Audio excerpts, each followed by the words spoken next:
Reaction.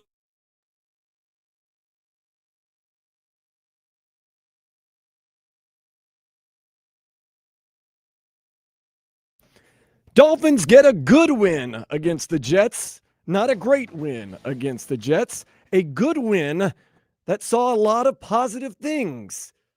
Also, a good win that saw a lot of very negative things. Final score 27-21. The Dolphins get their first win of the season with a game that was very controlled. A lot of running, passing when they needed it, and the defense getting a little more pressure than we're used to seeing. Hopefully you're feeling all right on this Monday night. I am Dan Day along with Marcos Gonzalez. You are always a member of this show. You can call in, get your opinion. It's Game Day Uncensored. Now, I don't want you cussing up a storm. Give us your true opinion. Maybe you're leaving the stadium. Maybe you're leaving a bar. Maybe you're in Honolulu, Hawaii, and you just want to call in because you're a lifelong Dolphins fan. Austin, Texas. We got Dolphins Nation all over the world. Feel free to call in. The number 305-567-0560. That's 305-567-0560. The good. The Dolphins get their first win of the year. That's always good. 27-21. You beat the Jets, the rivals. That's always good. Darren Waller. A lot of people thought he would be a no-show the entire season.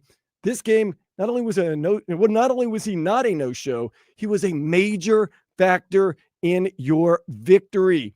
Caught a third down pass, third play of the game, converted first down, caught the first touchdown of the game, caught a touchdown later in the game. And if that wasn't enough, as a cherry on top, Darren Waller recovers the onside kick at the end of the game to help seal the deal. Devon Achane, Marcos, 1 yard away from 100 yards, 20 carries, 99 yards, 5 yards, a carry, a touchdown. Ollie Gordon Jr., not huge statistical numbers, but still showed a lot of physical presence. 6 carries for 10 yards. This was the new Dolphins. This is not the greatest show on surf anymore. I'm here to tell you, those days have gone. This is ground and pound, keep it on the turf nowadays.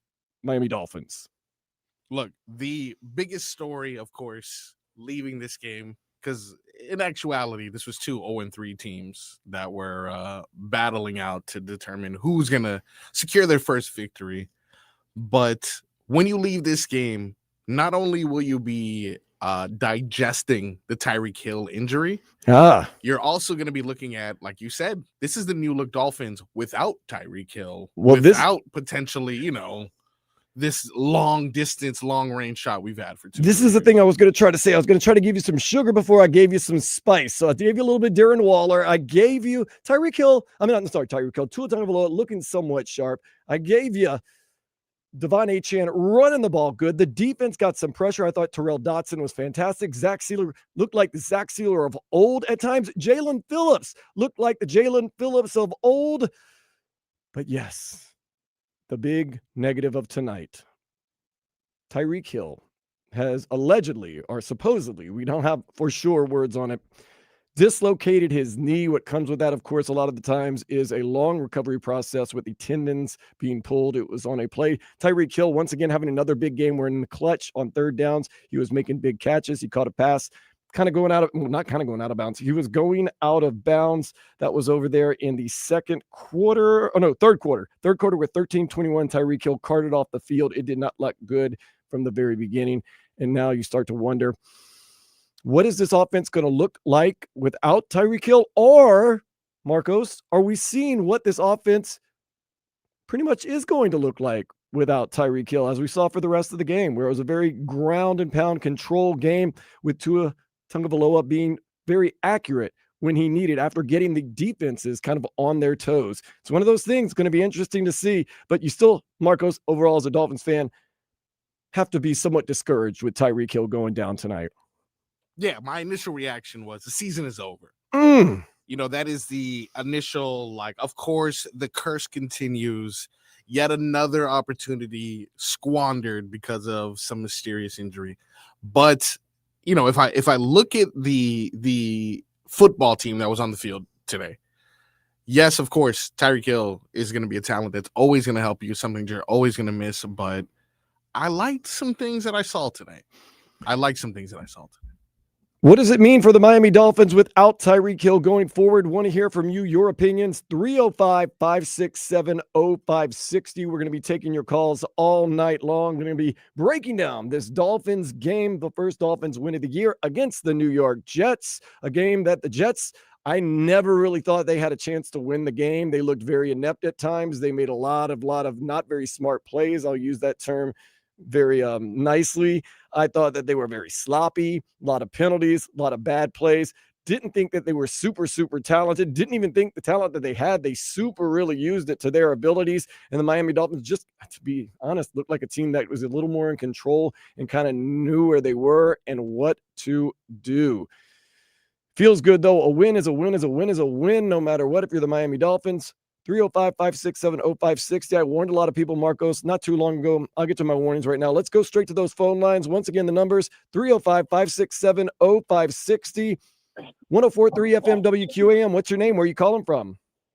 Hey, what's up, man? I finally get to talk to you. This is Rick Steele from Coral Springs. How are you? Rick Steele. I like your name. It sounds like a Marvel hero. Yeah. People either think I'm a boxer, porn star, or an attorney, or a wrestler. Excellent. Well, Rick, tell me real quick, what's on your mind tonight after the Dolphins' first win of the season, but it comes with, of course, possibly losing Tyreek Hill for an extended period of time? Well, you know what? Next man up. Basically, I'm just happy that Tua had a little bit of time to throw the ball. Our defense played well. And, we got a week schedule coming up. We get the 3-3, and we get some players back from injury. I think we're going to be just fine. So, Rick, are you one of those guys that's a Dolphins fan like me? You're taking it one game at a time. Look, celebrate our wins like we did tonight. Move on from our losses. Are you one of those Dolphins fans that like, man, I don't want to see this team be middling again, because there's a good chance. I've said this before. You beat the Jets. You beat a bad Panthers team. Chargers are kind of up and down. You beat the Browns. Maybe you lose to the Falcons. You're right there at 4-4 again, which is, I think, a lot of Dolphins fans don't want. Would you think that it would be a bad situation? Well, I don't think we lose to the Falcons. I think we go 5-3 and we look up and up. We've made some runs in the past.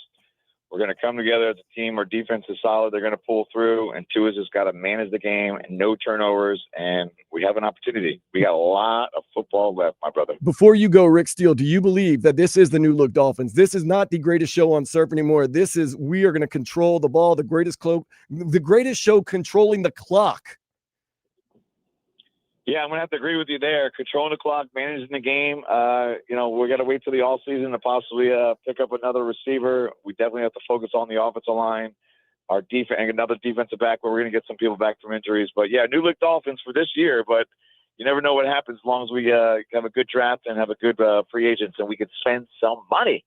Oh, that's what I like to hear. Rick Steele calling in. Appreciate that from Coral Springs. Let's go back to the phone lines. 305-567-0560. What's your name? Where are you calling from? Hello, go ahead. Hello. Hey, go ahead. Yeah, what's your name? Where are you calling from? Oh, this is Mike from Fort Lauderdale. Oh, Mike, what's up? Yep.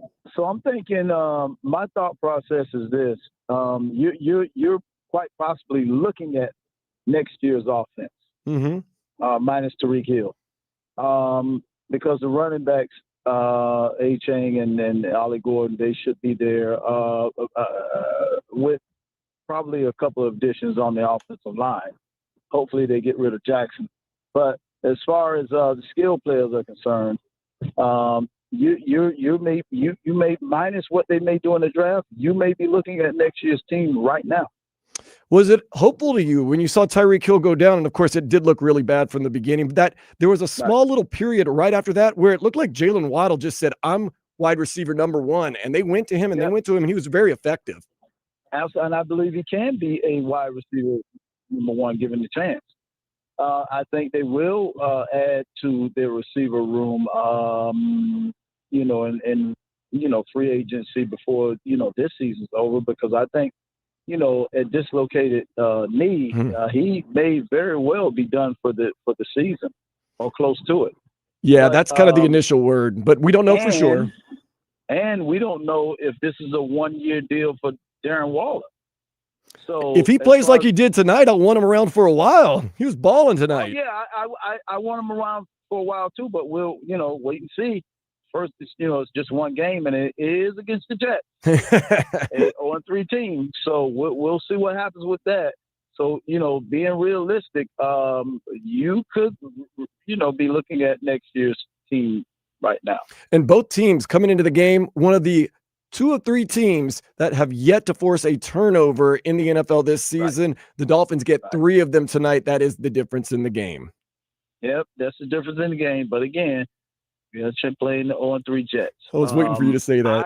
I would love to see the Dolphins in this year's draft continue to build that offensive line, because I think that's where the difference is going to be made. Here they gotta continue with that offense. I think they got a real player in our left tackle, but Jackson stays hurt. That was a knock on him coming out of college. I believe they drafted a real player in the guard from Arizona, but I would like Jonas to see Savianaya. Savianaya. I would like to see them continue to draft high on that offensive line. I'm telling you, because that's going to be the only thing that's going to be the real difference maker with this team going forward. Okay, Malcolm, high on the offensive line. A lot of draft talk, Marcos, and we're only 4 games into the year by saying in the offseason we should get this. Hold up, baby. We're 1-3. We're okay. I told you there's a path to 4-4. There's a path to 5-3, and that's realistic. It's not one of these pie in the sky things. I got us at 14-3, Dan, to end the season. Okay. 305-567-0560. Let's go to my Duty in Georgia. Duty, break it down. What you got? Where you at?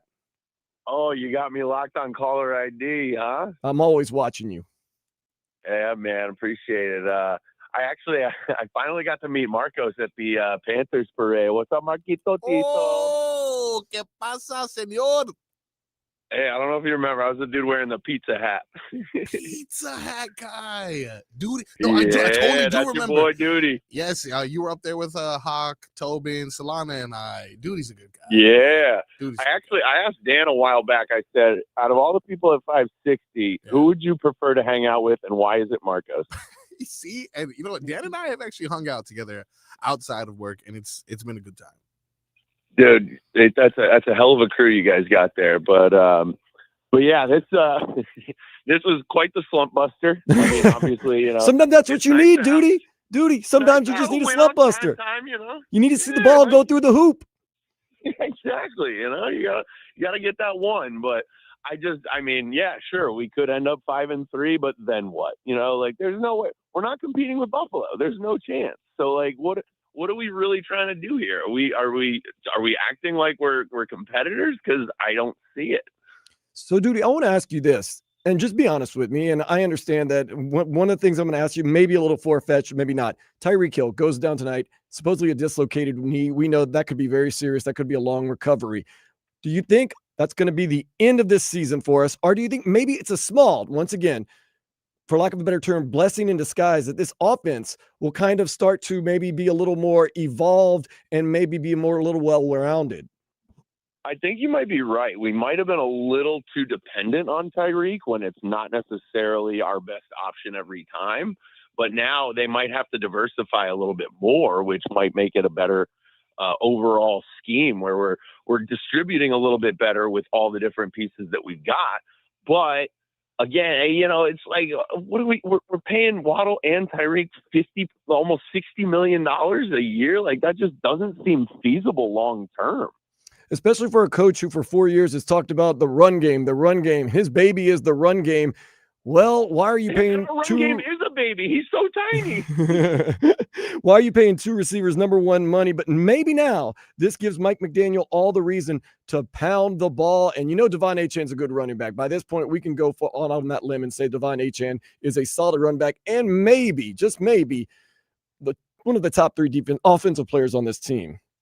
Oh, for sure. And I like Ollie Gordon. I mean, he's huge. The dude could fall forward and average for more yards than Kalen Ballage did. Ooh, what a name you just pulled there, Kalen Ballage. I mean, he averaged what, social distancing? Yeah, well, that happened a couple times. Yeah. By the way, I'm pissed at Ollie Gordon. It cost me my parlay. What was the over-under sorry tonight? about that, Marcus. About 30 yards. Just 30 yards. You could have made it up by taking Darren Waller 2 TDs at my plus 3,000. Yeah, I was gonna say, yeah. Dude. When I saw he was in the game, then he converted that third down on the third play of the game. I was like, man, Darren Waller's already balling. I didn't expect him to do this much. And then he caught the touchdown. Then he caught another touchdown. Then he recovered an onside kick. I was like, Darren Waller's everywhere. What's going on? Just playing the game, just lying down and grabbing that ball. He might be my player of the game. I'm just saying, stay tuned, Duty. We're going to get to it in just a little bit. That's our Duty. We're still taking your calls because this show, it's not just about me, Dan Day. It's not just about Marcos Gonzalez. It's about you, the Dolphins fan. It is Game Day Uncensored, the postgame. So we get real. We are not beholden to anyone. That's why we take your calls and we let you be real with us and tell us. So let's go back to the phone lines. 305-567-0560, 104.3 FM WQAM. Oh, what's your name? Where are you calling from? Go ahead. Hello? Hey, what's going on? Hey, man. How you doing, Dan? I'm doing good now. Hey, I mean, look, you take the good with the bad. You get a win against the Jets. The season looks a little bit better. The run game looks good. Tua looks somewhat sharp. The defense looks like it might be rounding up a little bit, but you do lose number 10, and that one is always going to hurt you. Listen, we got a tight end finally. I like that, Darren. I liked him with the Raiders. I told you, I liked him. I thought he was going to be an energy guy, but he was more than an energy guy tonight. He was a difference maker on the offense. Exactly. That's what we need. Listen, I'm not too concerned about losing Tyreek because the cheetah, I'm not worried about it. We got another wide receiver there. We're giving a lot of money. You're right. And we can build around. Listen, we got to change this team. The running game, again, it's against the Jets. I know. That's the caveat. But got a couple of draft picks, like everybody's saying. You know, we're not going to be up there in the elite teams this year. But maybe, I don't know if we get anything for Cheetah or whatever. But you know what? Thank God we don't have a Jet team. Well, that team, Jet team, man. Thank God for that. That team was a folly of events tonight. I mean, when they're catching punts inside the 5-yard line with fair catches, penalties all over the place. 12 penalties or 11 penalties? I don't know. It was a lot. It was a lot. And there's times, and Justin Fields is at times electric, at times a little dolty out there. I will admit that. Hey, but I want to say something to all you Met fans out there. Who's your daddy? The Miami Marlins. This week, Miami owned the New York sports teams. Marlins ending the Mets season. And tonight, the Dolphins beating the New York Jets. Back to the phone lines, 305-567-0560, 104.3 FM, WQAM. What's your name? Where are you calling from? What's going on, man? Handsome Daffy representing the AM show. Handsome Daffy. Yeah, what's going on, man? I'm going to be honest with you guys. I'm not a delusional fan like most of these guys are. You guys are talking about picks. Who cares? I don't care about picks. When it comes to picks. Yeah, but Chris Griff sucks when it comes to picks anyway. So I'm not even worrying about the offseason. No, I'm worried about right now. I'm worried about Tyreek. I'm worried about this team. I'm worried about Ollie Gordon II. I'm worried about Devon Achane. I'm worried about Mike McDaniel's game plan. Well, his game plan, I'm going to be honest with you. It's going to be another wash season because we can't beat the Bills. That line is not going to hold up. The run game looked good tonight. I give you that. Again, it's against the Jets. It's not going to last for the rest of the season. There's going to be people going to get injured. They're going to get hurt. We're going to have the same conversation about, oh, my God, why can't these guys stay in the game? Why can't they stay resilient? Tua's going to throw picks like he always do. He's going to give you 1 or 2 picks. My thing is, you got to change. He has to go. Tua is not it. I'm sorry. I don't care if people tired of hearing it, but it's the truth. It's just not that. There's nothing that has me uplifted about this season. I'm sorry. Like, why you beat the Jets? Even a Bill Clock is right twice a day. Hey, but that's why we call it Game Day Uncensored. You're allowed to have your feelings and express them freely. I understand what you're saying, and a lot of people, I think, are listening to you right now saying, preach. But I'm feeling good right now. The Dolphins got a win, albeit against the Jets. But nonetheless, it looks like this team, at least McDaniel's offensive philosophy, has evolved a little bit. So let's take one more phone call, 305-567-0560 before we go to break. 104.3 FM WQAM. This is Game Day Uncensored. What's your name? Where are you calling from?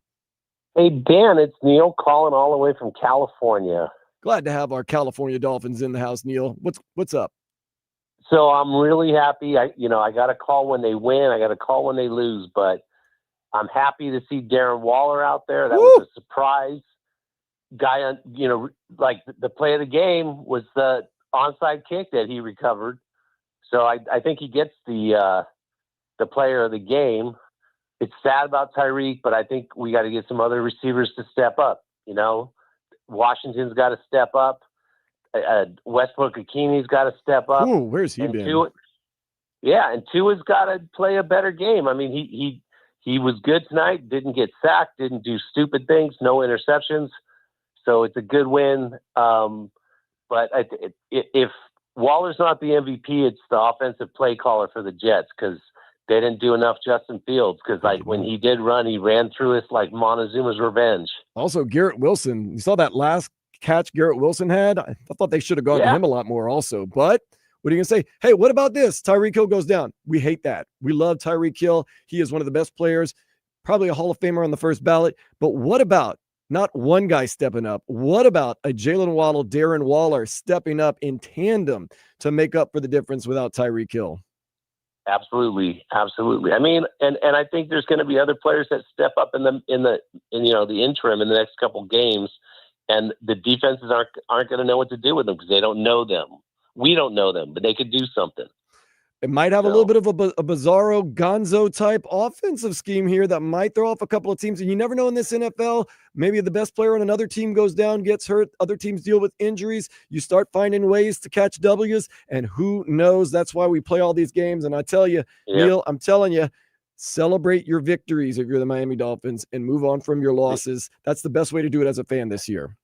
It's good to be off the schneid. It really is.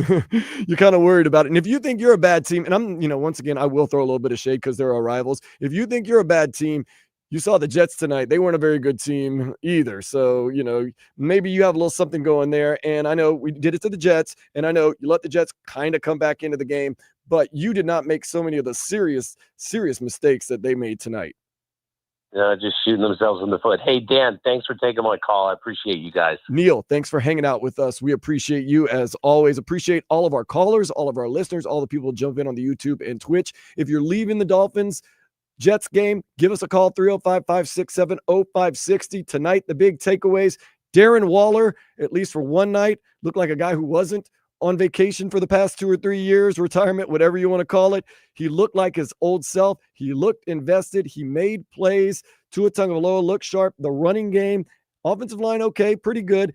Defense starts stepping up, getting some pressure, but we did lose Tyreek Hill, and we did have problems controlling Justin Fields. And if you want to say Nick Folk, he's a good kicker for the Jets. What are you going to do? Special teams. Marcos Gonzalez is with me. We're taking it to 1 o'clock. Want to hear from you. 305-567-0560. Going to take a quick break. Come back and take your calls and hear from you. This is Game Day Uncensored Postgame on 104.3 FM WQAM, Miami Sports Leader.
Dolphins get a win tonight. The Dolphins do defeat the New York Jets. Always feels good to beat the Jets, even if both teams are 0-3. 27-21 Monday Night Football. Some of the leaders of the game, Tua Tagovailoa, looked for the most part sharp. 17 for 25, 177 yards, 2 touchdowns. His counterpart, Justin Fields, 20 for 27, 226 yards, 1 touchdown. He also rushed for 81 yards in that long touchdown, 7 carries. Devon Achane, one of the best rushers in the game. Devon Achane, 20 carries, 99 yards, 1 yard away from a touchdown. And on the receiving end, unfortunately, our leading receiver was Tyreek Hill, 6 receptions, 67 yards, but left early in the third with what is said to be a dislocated knee. Garrett Wilson, who they did not go to enough, I think. He is very dynamic. 6 receptions, 82 yards, and 1 touchdown. Want to hear from you, though. What are you thinking about the game? 305-567-0560. Let's go back to the phone lines. 104.3 FM WQAM. What's your name? Where you calling from? Go ahead. Turn the radio down and talk up. We're ready for you. Hey, this is Mark from Cool Springs. Mark, glad to have you. What you thinking about tonight? You know, I'm thinking about we got a little bit of hope, brother. I'm there with you. You know, I'm telling you, it's been ugly. Obviously not the off season we wanted. We still kept our GM, unfortunately, who I think is the worst in the business. But it was good to see the team not fold and give up. You know, I'll be honest with you. Now, once again, with the other callers, I don't think we're going to go, much of anywhere. I don't think we've got the roster right now, and I certainly don't still think we have the right head coach. I don't think he knows how to lead men, and I'm still waiting for him to give me a coherent, articulated statement in a very quick way. Just can't seem to do that. But, that being said, very happy with what I saw on the field today, and I got to tell you, special teams coach, giving it up to him, man. Came right out and caused a fumble on one of the kickoffs. I mean, I don't think we're talking about that enough, especially after the blunder last week. That's true. Opening kickoff the second half, caused a fumble, got a return. Also, give Darren Waller and those guys credit, recovered the onside kick, no problem at the end of the game. Special teams did look like it had strengthened up a little bit. I'll give you credit for that. But what I do want to say is you might not think Mike McDaniel is the right coach, or you might not even think he's a good coach, and you might not think he's very succinct, but I think his game planning and his game calling this year and the way he's managed the roster that he has, especially on offense, I think it's shown some growth, and he realizes his limitations, and I think he's actually done a pretty good job with the way he's called this offense this year. Are you thinking that, still not enough? Still not enough. I haven't seen enough. I'll be honest with you. You've got someone who's, 5th year, 6th year Tua, and his play was absolutely atrocious in the first 2 games. I mean, don't kid yourself. I think at the end of the day, honestly, benching him for a second and saying, wait a second, something needs to happen. What did he have? 8 turnovers alone the first 2 games, something like that. I mean, he was fumbling snaps, not looking crisp at all. He couldn't hit the broadside of a barn. I thought there were some serious problems. I get it. We're having to work with him. We made him our franchise guy, which I could probably sit here and take a poll with all of your viewers and probably say 70, 80% of them said, don't pay him. Why Greer did that was insane, but let's not go there. I don't think there's enough tape. I don't think I've seen enough of McDaniel and this offensive genius, especially after the body of work. I get it. 1 game. Hey, I'm happy. I got some hope, but where's that hope really going to bring us? Yeah, right? there is the argument for that. Where are we going, right? I mean, another first-round playoff loss? I mean, unless we're, everyone in agreement, we're not beating Buffalo. We're not going to catch them. Let's not forget the game, prior to this, which was New England. I mean, shoot, I'm a season ticket holder. I was right at it. So I get it. Hey, you know what? I'll give him credit. Good game here. Waller balled out unbelievably. Yeah. I mean, he was just something else. I'm saying to myself, man, why wasn't that guy in uniform 3 games ago? I'll be like this. I know it's one game, but he's kind of making you forget about Jonnu Smith a little bit. He's bigger. He's more athletic looking, and he was balling tonight. Absolutely. Hey, I'll tell you right now, man, that guy's 6'6", he's a beast. But that really does open up Mike McDaniel's offense, right? Let's not forget where he came from. San Francisco 49ers, right? Play action pass predicated on the run. I absolutely love what I saw today. What was 2 or 3 naked bootlegs? that absolutely connected. Then on top of it, in the fourth quarter, used the same play, ran it off with A-Chain, and he busted out 12 or 15. That's good play The calling. play calling did look pretty creative when they ran the Julian Hill one way, and then they had the whole offense running another way. Then they threw to Julian Hill, and he didn't have moose hands, and he actually caught the ball and rumbled for a little bit. That was creative. That's Mike McDaniel of old. So maybe this old dog has a few new tricks up his sleeve. I'm hoping. But, hey, please tell me next time that it's 4th and 1, why we can't sit there and run the fullback a power I and go up the middle. He just kills me every time when we get too cute on a 4th and 1, 3rd and 1 situation. I'll be honest. I don't know if this team has it in them, to be honest with you. Yeah. The past 2 years have shown us. I know. But then, we're on a wildcat or something. Get some kind of a play where we can get some type of some type of a fortuitous situation in those. I mean, I get it. We got to work with the players that we have. The offensive line, I mean, for goodness sakes, I mean, we could talk for years about all the bad picks. I mean, that's another problem I think we have as the Dolphins. We don't talk about that enough, and it's coaching continuity, not within the head coaching, but just in the last 10 years. How many offensive line coaches have we had? I mean, just how many coaches? It has been a turnstile of coaches with the Miami Dolphins. But that's my problem. How do you build a program? How do you build continuity? How can you develop any of these guys when you have somebody telling you something different every single year? Yeah, I understand. I do think the continuity is definitely one of those things. But maybe, we've got our Anthony Weaver for his second year, Mike McDaniel 4 years.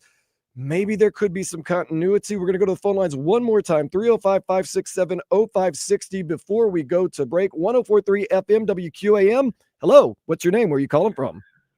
Hey, Dan, this is Jonathan from Coral Springs. How you doing, brother? Man, I'm feeling pretty good right now, Jonathan.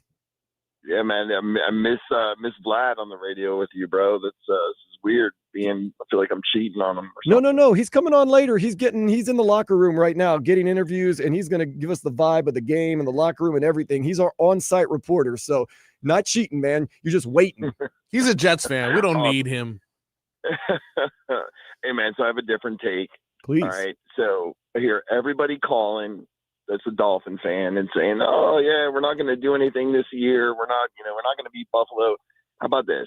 How about you got the number 2 team in the country playing in the same stadium, right, as the Dolphins? How about everybody get behind the Hurricanes, and then if you want to see a pro winner, we just go to the Panther game, right? So, we got the empty seats for the Canes games. Got a big game Saturday. I know it's a Dolphin game. I get it. I'm just saying, everybody's calling you and telling you, "Oh, we're not going to do diddly squat this year." How about everybody sell them tickets, buy some tickets. Let's enjoy the ride for the Canes. Go Canes, baby. We'll talk to you soon, man. Sorry. Thanks, Jonathan. Guys, buddy. Thanks, Jonathan. Jonathan wants you to diversify your sports fandom portfolio. So, hey, look, that's why it's Game Day Uncensored. You can say what you want, believe what you want. You just tell us what you want. 305-567-0560. Later on, I'm going to hear a little bit from Mike McDaniel. I want to hear from Darren Waller. I loved him as a Raider. I thought that he could come in here and inject some energy into this team. I didn't know he was going to do what he did tonight. I'll be honest with you. I joked about it a couple of times, and I said, Darren Waller, you'll see he'll go back to his old ways. He'll be a Pro Bowler again, All-Pro. Probably didn't believe myself that much, but tonight he looked like a difference maker, and maybe, just maybe, somebody we're definitely going to need to step up productivity-wise, play-wise, now that Tyreek Hill most likely will be out for an extended period of time with what is most likely a dislocated knee. Stay with us. We're going till 1 o'clock. We still got 2 more hours with Marcos Gonzalez. I am Dan Day, and this is Game Day Uncensored Postgame on 104.3 FM WQAM, Miami's sports leader.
an Odyssey sports station. Powered by Anajar and Levine Accident Attorneys. Call 1-800-747-FREE. That's 1-800-747-3733. The game is ended, and now we begin. It's Game Day Uncensored, Postgame edition. Real talk, real reaction, real opinions for real Miami football fans on FM 104.3 WQAM, Miami sports leader. Does hope spring eternal if you're a Dolphins fan? With a 27-21 over the New York Jets, you are now 1-3. You defeated a team that is now 0-4 with a rookie head coach.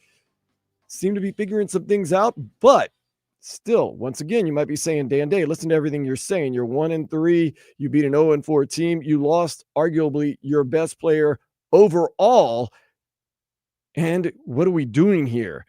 I understand. Let us know how you feel. 305-567-0560. Going to go back to the phone lines. 104.3 FM, WQAM. What's your name? Where are you calling from? Hey, Dan. What's the chances we can get that same officiating crew for the rest of the season? You liked them? Oh, yeah. I felt bad for that Jets coach. I mean, he thought he was getting screwed left and right, you know? I will say there was a couple, and the announcers on Monday Night Football did make a couple announcements where, like, Justin Fields got pulled down 3 or 4 or 5 yards out of bounds. We also had some piling ons that they didn't call, and they called those out, but that's the game. What are you going to do? I think, you know what, when you're the Jets and you're got the pedigree that they have right now, you know, they give even the Dolphins a little more preferential treatment or a little more leeway, I guess I would say. Hey, this is water under the bridge now, but what do you think we could have got for Hill on a trade? First or second round draft choice? I know, I hate to say that because now you look at it and say, of course, hindsight is 20/20, but saying, you know, Tyreek Hill's getting older, he might be a problem. What if we would have traded him? I think we still end up with a 3rd round pick or so, but now it looks like, oh, if you would have traded him, you got Jalen Waddle. It's time for Jalen Waddle. This is Jalen Waddle's opportunity to become wide receiver number 1. Well, you know, I don't think they're going too far this year. My heart belongs to the Canes. That's not a bad place to have it right now. Number 3 in the nation. And they've got a big one against Florida State up in Tallahassee. That is going to be Saturday night at 7:30. But hey, maybe this Dolphins team makes a little run. The Canes continue their magical run, and everybody starts to feel good. Nothing's as exciting as watching those Canes. Yeah, it is pretty good, man. They've got an offensive line, and they've got a running game, and they got a quarterback that's cooler than the other side of the pillow. And you got Akeem Mesidor coming from one side and Ruben Bain coming from the other. Mm-hmm. It is pretty electric, man. We've waited like Dolphins fans. We've waited long enough for the Canes to be where they're at right now. So you're a true fan.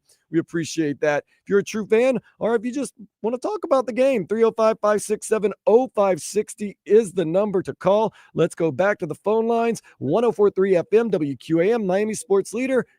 What's your name? Where are you calling from? Patrick from Liverpool. Patrick, Liverpool. Where's Liverpool? Yeah, where's Liverpool? Liverpool, New York. Come on, y'all know that. I call every week, man. Go ahead, Patrick. We're happy to have you. What's on your mind? I'll tell you what, it's a good night. I mean, I'm very happy the way the team played. It sucks that Tyreek went down, but hopefully it's not season ending. Don't know. I mean, he was, he looked like he was kind of optimistic going off the field, but it was good fan base that, cheered him. Yeah. Was cheering for him. Hopefully it's not that serious. We don't know. I mean, have they said anything about that yet? All we know is that it's most likely a dislocated knee, and usually the timeline for a dislocated knee is somewhat extended. Take that for whatever that means. Yeah. I like what the offense did. Tua played a good game, no turnovers. Offensive line, they came up big. They opened up some holes, and Patrick Paul got that fumble recovery, which was huge. Devon Achane coughed that up a little bit. Yeah. No, it wasn't. It was Ali Gordon coughed it up. Talking about the fourth quarter? No, the one that Patrick Paul, I think it was Ali Gordon that fumbled the ball. Okay, late in the game, I know Devon Achane coughed one up, and Patrick Paul was Johnny on the spot and picked that bad boy up. Maybe that was. I could have sworn it was Ali Gordon, but I'm glad that Waller's starting the ball. We need him out there. We need to stay healthy. Defense played good. You know, I love it because it's against the Jets. You know, you got to have that. You're behind enemy lines. You need that right now, Patrick. I went to a bar called Smoky Bones, and like there was a bunch of like Jet fans in there. I walk in. I must have been the loudest person in the building. You know, I love it. You had to be feeling pretty good because I felt as though the Dolphins were the superior team tonight, and I always felt as though they were going to win the game. Third quarter. They left by the third quarter. Oh, so they kind of know that writing was on the wall for them.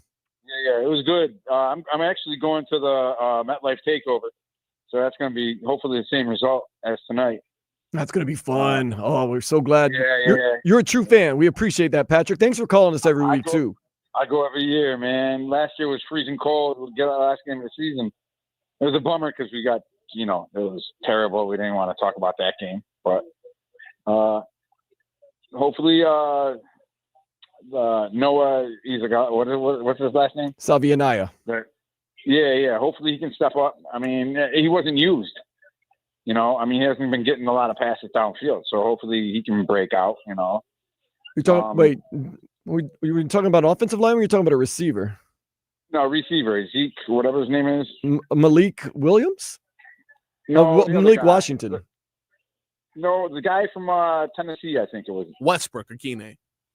Yeah, Westbrook Akine. He's a good receiver, you know. I mean, hopefully we can use him downfield. I mean, obviously we haven't used him because of, you know, we have half our offense goes through Hill and Waddle. Yeah. And, you know, A-Chain. But with Tyreek Hill going down, I think everybody's going to need to step up. That's going to be a Jalen Waddle. That's going to be a Darren Waller. That's going to be a Devon Achane. That's going to even be a Julian Hill, who you saw at the end of the game making some plays.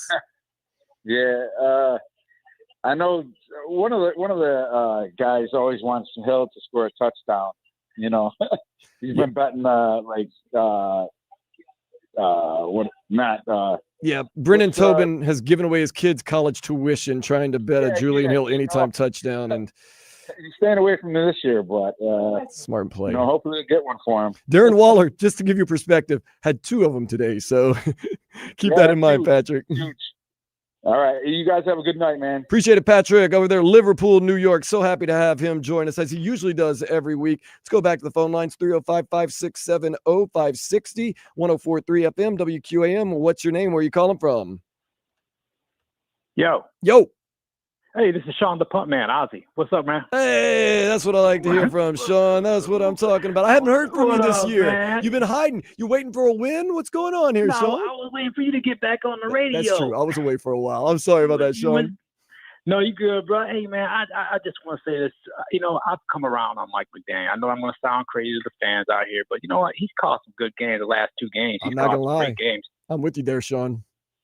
I mean, he's a little long-winded for everybody. I get it, but you know, he's called some great games. You know, it's still, for me, it's Tua. That's what he's got to work with, and you can't do much with what he has. You think what I'm saying? I mean, it's still Tua. I don't think it's really him.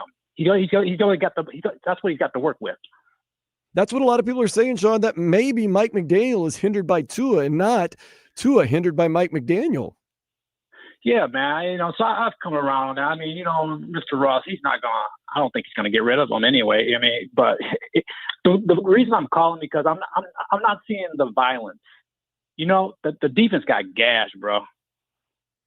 I mean, Anthony Weaver said he wanted the guys to play with violence this week. I thought that they answered the call a little bit better than some of the games they had previously. They actually got some pressure on the quarterback. 2 turnovers. First time this season we've gotten turnovers. Yeah, but man, you see how easily the Jets drove down the first time. Trust me, when the kid fumbled the ball, he was in the end zone. That changed the whole game. I'll put it this game, man. Yeah, it really did, man. I'm just worried about the defense. How are they going to stack up against the rest of the league? Because that's the problem I see. I don't think the offense is too much of an issue outside of Tua. I think it's going to be the defense. I've said this for a while. I've come to the realization after watching the preseason, kind of being surprised at all this ball control and these long drives. What are they doing? I've come to the conclusion that Mike McDaniel and those guys, they do now realize that they are somewhat limited, at least right now, with what Tua Tagovailoa can do and the offensive tools they have. That's why they're trying to control the ball and not just try to score every other play. Man, look. I mean, he can't throw. He ain't no deep threat. That's for sure. He can't throw the ball deep. I mean, now we don't have Reek. I mean, it's going to be short passes. We don't have no speedsters. Waddle, I'm still really not sold on him being a number one, to be honest with you. Now it's his chance, Sean. This is his chance to prove that he is a number one and earn his money. We will see. But do you think on a trade deadline we go after another wide receiver or what? I would say, yeah, because we need another weapon. Darren Waller, I know Jalen Waddle. Until I see what Ikine can actually do, I forget he's even on the team, to be honest with you. I saw him on special teams today, and I was like, oh my goodness, he was good at Tennessee with the Titans. What is he doing here? Nothing. Well, what's out there, Sean? There's nothing out there.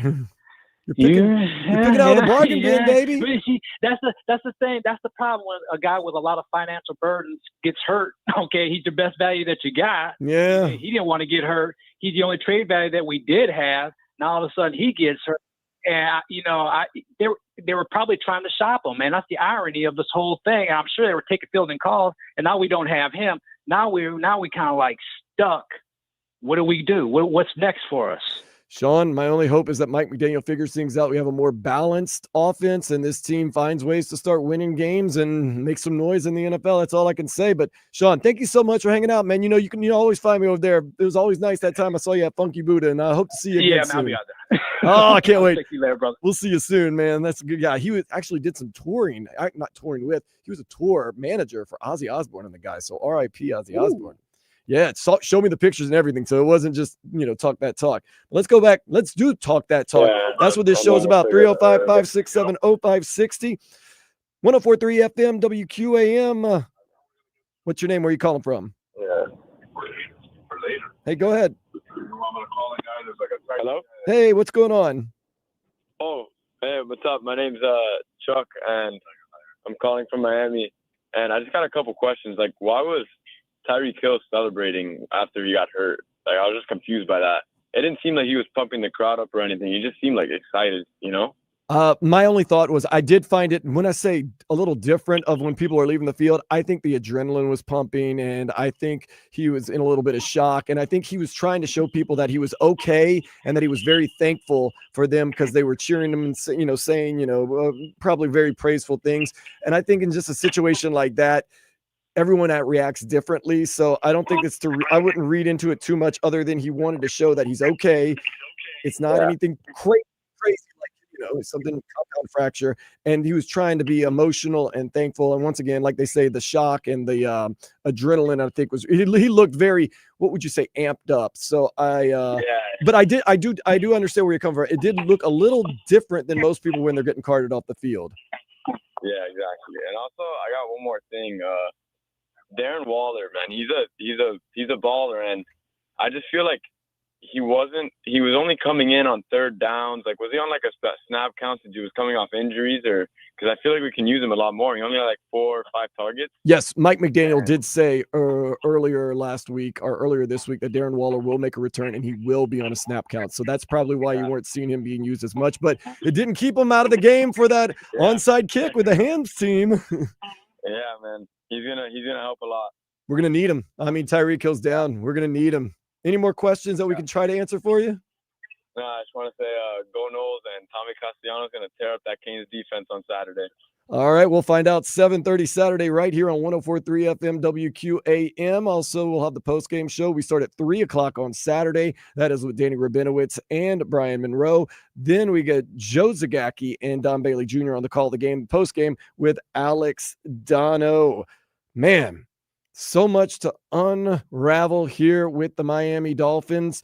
A day that we always dreaded. Tyreek Hill possibly having a very serious injury has now become a day where we say, it's here. What are we going to do? Going to take one more phone call before we go to break. 305-567-0560, 104.3 FM WQAM. What's your name? Where are you calling from? Hey. What's up? Hey, how you doing, man? Hey, I'm feeling good. You beat the Jets. It's always a good day when you beat your rival. Tell me about it. I'm actually just leaving the game, and I just kind of wanted to share my thoughts on tonight's victory. I'm glad to hear them. Well, I first and foremost say, man, we got the worst fans in the damn league. Ooh. It's unbelievable how we pull off a victory, and everybody's on the line talking about the coaching, the quarterback, and just talking negatively about the team. This is the NFL. It's hard to win in this league. And last I checked, tonight's victory puts us at a 1-3 record. And when you look at some of the great teams across the league, like the Baltimore Ravens, they're 1-3 just like the Dolphins are. True. And the only team that the Ravens have beaten this year is the damn Brownies. And I mean, listen, you think about it, I get it. Folks are going to say the Dolphins aren't the Ravens. I get it. But at the end of the day, Josh Allen put 40-plus points on that Ravens defense. And he put 30-plus on the Dolphins. This is the NFL, for Christ's sake. It is a very tough league to win in. And listen, I'm proud of how the team rallied together, especially after losing a player like Tyreek. And they really showed up and showed out. They were able to put points up on the board despite not having them on the field. And I'm excited to see, what this team or how this team, collaborate going forward. And, I'm excited because we play the Carolina Panthers next. Go ahead. After the Panthers, we got the Chargers. They're reeling. The Chargers just lost to the New York Giants. Yeah, and they're having trouble keeping Justin Herbert upright. And last I checked, I believe we have the Chargers number. Yes, Tua has had Justin Herbert's number in the past. Absolutely. So we can definitely go on a run. Oh, hold up. We can go deeper. Let's go deeper. You get the Browns after the Chargers. That's a winnable game. The Falcons, you never know. You never know what you're going to get with them. The Ravens, they're a pretty darn good team. The Bills are a pretty good darn team. But then Commanders, Saints, Jets again, Steelers, Bengals. You don't even know if Joe Burrow is going to be back. Buccaneers are pretty good. Then you get the Patriots on the last game of the year. So there are reasonably winnable games on the rest of the schedule for the Miami Dolphins. Absolutely. Absolutely. It is the NFL. Any given Sunday. Any given Sunday. You and I said it together. There you go. Thank you for your positivity, though. We appreciate that. No worries. I appreciate you all for taking my call, man. And you stayed to the doing your thing. You guys keep doing your thing. I appreciate you. You stayed to the very end tonight? Oh, absolutely. I stayed at the they made it it was a little nerve-wracking at the end there, but you know what? It's the National Football League. Things like that happen. There are no cheap wins in professional sports. Take that with you. You win a game, you celebrate it against whoever it might be. There is no cheap wins. There are no asterisks on these scoreboards. Absolutely. Love it. Thank you so much. More. Let's go Dolphins. I like the positivity, Marcos. Look, it's one of those things. He's right. And you can say we can't beat the Bills and we don't have this, we don't have this. But once again, we see it every year. A team that has no business beating another team will go out there and win. Every year. You know what? Sometimes every week. It was amazing. Both of you guys said it at the same time. Yeah. Any given Sunday. If you lose a star player, the Dolphins lost a star player tonight, but let's say you lose a star integral player of your team, that changes a lot that goes on. The Bengals are not the world beaters we were afraid of them being because Joe Burrow goes out and is out for an extended period of time. Last I was checking, they were getting stomped by the Broncos. So to sit there and say we're not going to beat anybody, there's a lot of factors that go into this. Yeah, look, the way this season started, I could completely understand if you thought same old Dolphins, and if it's hard for you to wrap your head around the idea that this can amount to anything other than misery. Now, one thing that I will say is based off what you're, lining us up for, we have an opportunity to get back to 500. Now, that would be an amazing feat after starting 0-3 in the manner that we did. But it also puts us back at arguably the worst possible position at being 8 or a 9-win team at the end of this season. That is the one thing this team cannot be. If they were going to be as bad as they had started the season, okay, we blow it up, we start over. But anything less than a miraculous run right now, then you can take this Jets win, you can take every other win and throw it away because I don't want another 8 or 9 win team. And those are the words, Marcos, that a lot of Dolphins fans are saying right now. Did we get any closer to being a playoff winning team by beating an 0-4 now Jets team tonight at home on Monday Night Football with a rookie coach and a quarterback who is still somewhat unproven? I understand that, but we got the win. So what we're going to do, we're going to take your calls, 305-567-0560. We're going to come back. We're going to get you a little scoreboard around the league in case you missed it. For Marcos Gonzalez, I am Dan Day, and you're listening to Game Day Uncensored postgame on 104.3 FM WQAM, Miami sports leader. WQAM.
FM 104.3 WQAM, Miami's sports leader.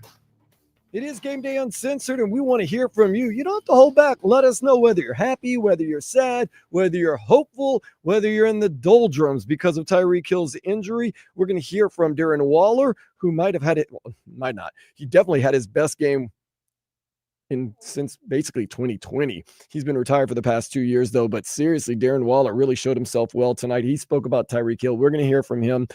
Mike McDaniel, of course, spoke extensively about Tyreek Hill. We're going to hear an abbreviated version of that later on, but we want to hear from you. 305-567-0560. You call in, we put you on, you let us know how you feel. But real quick, let's go around the league and get you a scoreboard in case you miss it. Like I said, Cincinnati Bengals, everybody was like, watch out. This year, they're going to start hot. They're not going to get behind the 8 ball, and they're going to be dangerous. They did just that, got off to a 2-0 start.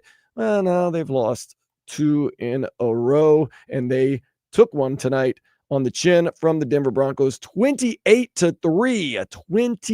28-3. The Bengals are now once again 2-2. Some of the other scores around the league. If you didn't stay up late last night for that Packers-Cowboys game. Now, Marcos, did you stay up and watch that game? I did one of those where you think the game's over, so you stop watching, and then you tune back in, and you're like, how the hell did we get to overtime? And then it just kind of thudded around. And then the Green Bay Packers just kind of thudded around at the end in overtime, and with 1 second left, had to kick a field goal for the tie. It was a 40-40 tie late last night. Of course, the Dolphins win 27-21. Once again, want to hear from you. 305-567-0560, the number to call.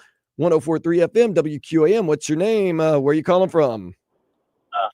Paul and Pembroke Pines. All right, Paul, what's up? I'm 64 years old.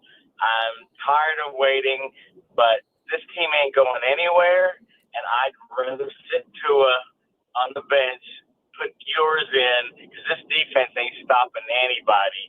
And at most, we're going to win 3 games. And I'd rather see the kid and see what he's got or not got, so we know what we're drafting come next April. I'm not negative usually. I've been a Tua supporter, but I'm done. I'm done with him. Yeah, he had a decent night tonight, but I'm just really done with him. He ain't going to take us anywhere. So, Paul, you feel as though the overall body of work, not just from Tua, but from the defense and from the coaching, just isn't enough to continue on this path. Correct. We're not going anywhere with this team, and I just don't. Yes, I go to the games. Yes, I have good seats, but I'm just done with this. This is not cool at all. So, Paul, how much of a nightmare would it be for you that if this team at the 8-game point of the season is 4-4 by winning games against Carolina and the Jets and teams like that, the Browns? I would rather they weren't 4-4. I'd rather this was the win and we were at the top and be able to draft some players that can actually play. I mean, this is just ugly. I mean, the week after week watching the defense do nothing. I mean, the Bills was a mirage, but they did what they wanted to do when they wanted to do. The same tonight, the Jets offense really moved the ball. If they don't turn the ball over, I mean, we lost that game. We won that game because the whole thing flipped on the one fumble at the goal line.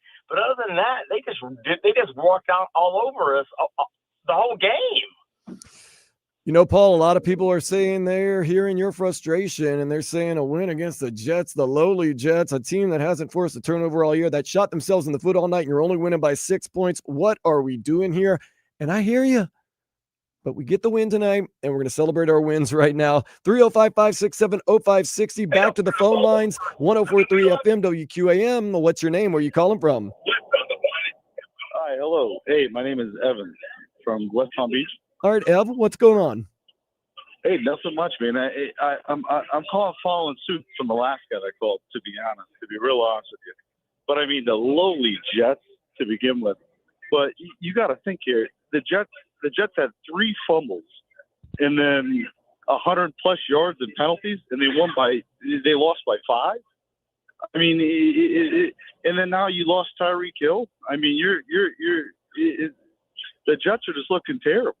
I mean, the Dolphins are just looking terrible. And then you got to play the Chargers next home game, and the Ravens the next home game after that. I mean, it's like, it's just, you know what I'm saying? Well, I'm saying the Ravens have the exact same record as the Dolphins right now.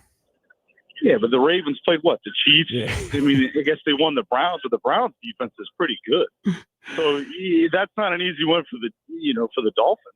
So, Evan, I'm telling you, yeah, I understand where you're coming from, but this is also a Jets team that the week before almost went into Tampa Bay and at the last second lost to Tampa Bay. Of course, they were down for most of the game too, but well, no, they were down 2 possessions in. Yeah. So I mean, I understand, Evan. No, I understand. That's the thing for all these people that are saying, like, look, we got it. We're right where we want to be. You're like, well, the worst thing about this is that, okay, so they won the game, but at what cost? I mean, Right. Tyreek Hill's the whole offense.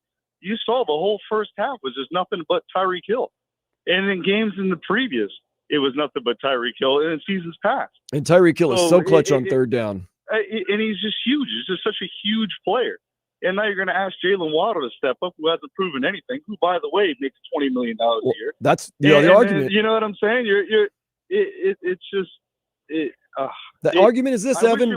I wish for a better sake it was a better game in the sense of there wasn't all the fumbles, there wasn't all the penalties, and it just was a more clean of a win for the Dolphins. Right. But it just wasn't. I It understand, just Evan. wasn't a clean win. Yeah, there's context in winning and context in losing. And the context in winning tonight was that you beat a bad team that shot themselves in the foot a lot. Yeah. I understand. Evan, you're out in West Palm. I was actually at West Palm yesterday. I went to a place called Rocco's Tacos and Tequila. Have you ever been there? Ooh. Great spot. Great spot. Clematis, listen. That's it. Yes, great spot. The vibe was crazy, man. And I was definitely not. I'm sure. I was drinking beer, not much, tequila, much though. better vibes down there tonight than it is at this Dolphins game. Let's put it that way. Thank you so much, Evan. We appreciate that. Back to the phone lines, 305-567-0560, 104.3 FM WQAM. What's your name? Where are you calling from? It's Anthony from Fort Lauderdale. Anthony, break it down. What's up? How you guys doing? First of all, I don't want to take anything away from the win tonight because I was at the game and I thought they looked pretty good. I haven't been the biggest Tua fan majority of this year, majority of the last few years, even when he's been healthy. I know that he's led the league in passing and he shows flashes, but besides beating the Bills at home one time, I think it was 2 years ago, and obviously the game against Denver, I haven't, I'd like to hear you guys, your opinion as well, but I haven't seen him win the big game. I don't trust him in big situations, but I thought he looked damn good tonight. And you can't take that away from anybody, primetime game, divisional opponent. But I just wanted to get your guys' thoughts on, kind of what do we do going forward? So we won a game, we looked good, but I don't think this team could go anywhere. And if you do rack up a few wins throughout the year, does that save everybody their jobs and then we kind of delay the inevitable? Because I don't think this team could go anywhere. And the reason I don't think Tua is an elite quarterback is take any elite quarterback, no matter who you think they are. We don't need to argue about that, whether it's Mahomes, Josh Allen, and some of the guys that aren't as obvious. Give him a healthy Tyreek, give him Waddle, give him A-10, give him a decent line, and I think we have a lot more success. I was just curious, what do you guys think the problem is, and where does the team go from here, minus a great day today? Yeah, you bring up a good point. And you're actually the first person that said this tonight without actually saying it. Like, well, it was old predictable Tua. Any team that has a winning record or in the cold weather, he loses. And any team that he's supposed to beat up on, the little brother, he beats up on him. And that's exactly what he did tonight. He played an inferior Jets team, let's be honest. And he won. And then next time he's going to go and play a superior team and he's going to lose. I get that. This is what I'm going with this year. And I've told people this. I'm going to celebrate our wins, and I am going to move on from our losses. I'll tell you right now, the way this team plays, even with the feel good of tonight, they are a team that is probably going to give you a lot of what they've given you in the past, which is between 6, 7, 8, 9 wins. Might be the worst place to be, right? That's the thing I was saying. You go on a little win streak and you're 4-4 at the 8-game point. It's like, well, are we improving? Are we getting worse? Or are we just middling away? And it brings the point, and this is a way bigger picture tonight, because again, I think everybody looked pretty good tonight, and they rallied when Tyreek went down, and they forced turnovers. And as much as you think that might be a gimme from the Jets, you got to go out there and force those turnovers and punch the ball. You do. They did those things. They did do those things. That is a positive. Well, I have a question. Moving forward, if we continue to see what Tua has done, let's say we have a 7 and however many games it is, 7 and 10 years, 17 games now, or 6 and 11, whatever it may be. Is there a trade market for Tua moving Yes. forward? And I hate to Yes. bring this up tonight because he played good, but will somebody take that contract with Yes. Tua with you think so? I'll tell you this. Being a Saints fan and watching Spencer Rattler lose his 10th in a row as a starter and struggle to throw for 120 yards. Yeah, there's someone that'll take Tua on just the fact that he's led the league in passing. He's been accurate. And these coaches, I hate to break it to you, they have a lot of hubris. And coaches tell you all the time, I can fix him. I can change him. I see something. Why do you think Mike McDaniel went out there and when there was no market for Zach Wilson, went after Zach Wilson? Because he saw something that he believed he could fix. Yep. So there's one or two coaches out there that say either Tua's the best we got, or we got a lot of extra money, or I can fix him. And they're going to, if they go try to trade him this offseason, or at some point this season, or at some point, there's going to be a market out there. And you might have to take on some money from it too. I mean, you know how the NFL is. Everything's really weird and crazy. But I could tell you this. If the Dolphins win 6-7 games this year, I don't see how you could sit there and say major changes don't need to be made. What those major changes are, I don't know yet because the season hasn't played out yet. But I would feel as though major changes would have to be made. And when you say major changes, you can kind of figure out where major, you're not getting rid of Tanner Connor. Yeah, that's not the major change that we're going after. So I think it starts with Greer, and Mike probably goes with him. I think Tua would be the last to go, even though we will see. I think they're a package deal. I think they're a package deal, and rightfully so. Yeah. Rightfully so. They've hitched their wagons to each other. I got two more things for you. If you got to cut me off, just let me know. No, go ahead. But number one, where, in your opinion, do you think the problem is on this team? Because we have pieces to be an above-average team. That's number one. Mm-hmm. And then number two, barring that it's a season-ending injury, has Tyreek played his last game in Miami? First of all, Marcos, go ahead. Where do you think the fundamental problem with this Dolphins team is? Not just this year, but with some of the problems we've had over the past couple of years. Chris the roster Greer to me is not horrible. Yeah. No, I agree. I think sometimes though the problem is, various decisions that Chris Greer has made. Because even when he has, sometimes it's the decision that he makes that's horrible is the talent that he picks. Whiffing on a Cam Smith, a Noah Igbenogany. The jury's still out on Savinaya, the guard. The jury's still kind of out on Austin Jackson, if you want to be honest. Correct. And then when he does secure talent in the draft, he doesn't retain them. We have Christian Wilkins, who he let walk. I know Mika Fitzpatrick had an argument with Brian Flores. Javon Holland. These are plenty of names that we've seen him draft. When he hits, he doesn't retain them. And when he doesn't hit, we spend 4 years trying to develop the guy before we decide, it's not going to work out. So I think it starts with Chris Greer. Okay. And have we seen Tyreek Hill, in your opinion, in a Dolphins uniform for the last time?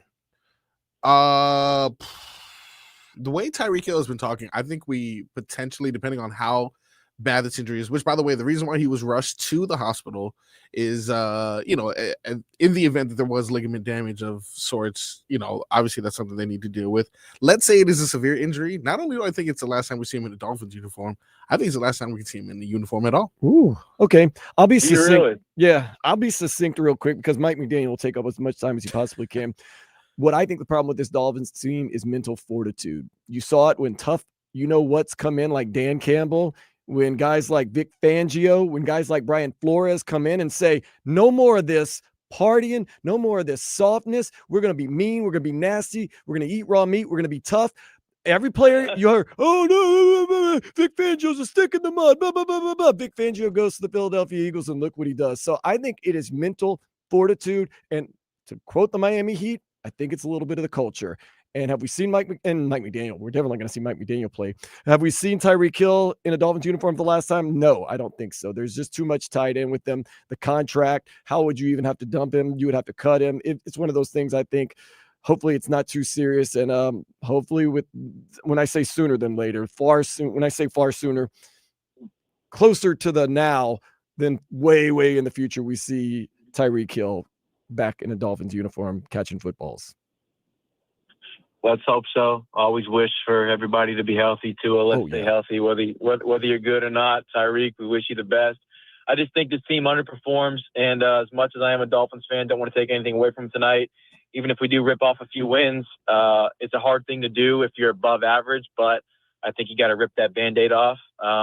This might be an extreme example, but the Chiefs were pretty good with Alex Smith, and they made a change, and it worked out for them. I'm not saying we're going to hit on a guy like Mahomes, but you might have to pull the plug, even when you might not be one of the worst teams in the league. So let's see how that goes. I appreciate you guys' time as always, and have a good night. Thank you. Have a good night. I understand fortune favors the bold. Sometimes those bold moves make things happen. Want to run through the quick scoreboard one more time in case you missed some of these games. The Chiefs, they did defeat the Ravens 37-20. The Ravens are now 1-3, same record as the Dolphins, by the way. The Raiders had a chance to beat the Bears, but the Bears blocked their field goal, so the Bears beat the Raiders 25-24. Colts get their first loss of the year to the Rams. Rams defeat the Colts 27-20. The Jaguars, a lot of people are saying, whoa, this might be a playoff team. 26-21, they beat the 49ers. The Lions, they take care of the Browns 34-10. The Saints can't win for anything, even on the lottery, even at the scratch-off ticket. Bills beat the Saints 31-19. A lot of Saints fans say what a lot of Dolphins fans said after the Bills game. Improved game, but still a loss. Patriots, maybe the Patriots are better than we think. They look okay when they came here week 2.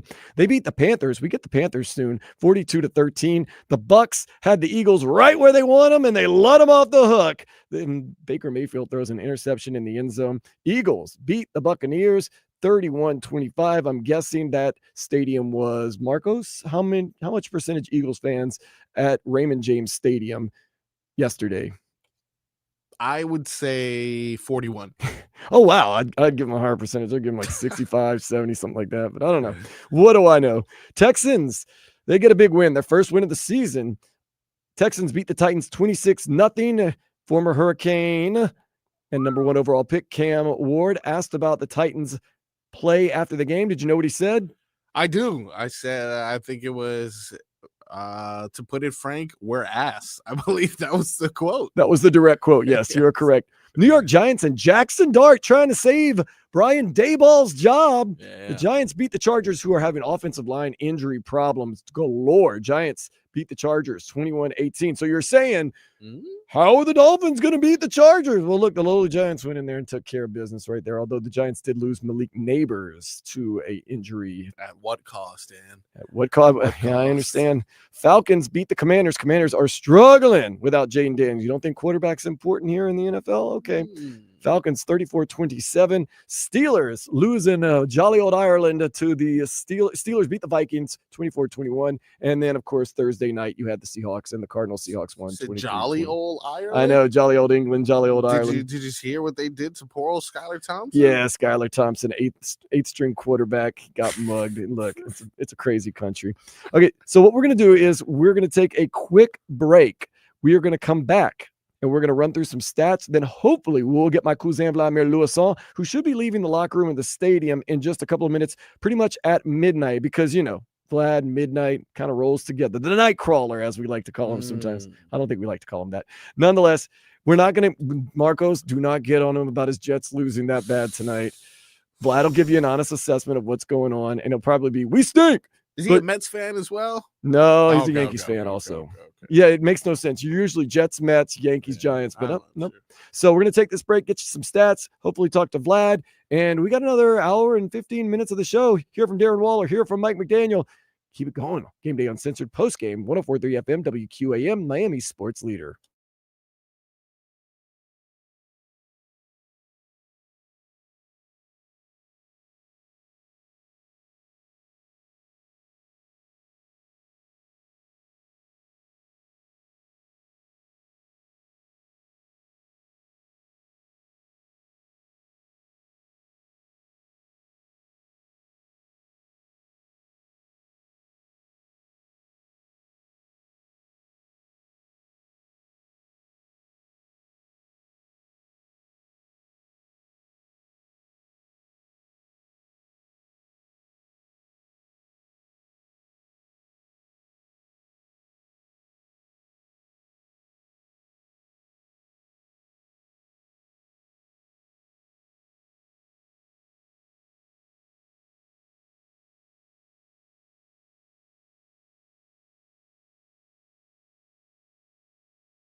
Is for you to listen to your favorite shows and favorite teams on WQAM. We're at FM 104.3, or you can listen to WQAM on the Odyssey, iHeartRadio, or TuneIn apps. Check it out now. Now, let's get back to the Game Day Uncensored postgame show on FM 104.3 WQAM, Miami's sports leader. Biggest win of the year for the Dolphins because it's the only win of the year. But hey, it's your first win of the year. You beat rival New York Jets. You get a division win. And looks like maybe you're kind of figuring some things out while also losing Tyreek Hill. Defense did look a little bit better. Offense looks like it kind of has an identity and a game plan that's going to best work for the tools they have. And Tua Tagovailoa is going to be the type of quarterback that is not going to throw you 80-yard bombs every play. It's going to, drive you down the field. So let's get to some quick stats from the game along with Marcos Gonzalez. I am Dan Day. Tua Tagovailoa, 17 for 25, 177 yards, 2 touchdowns.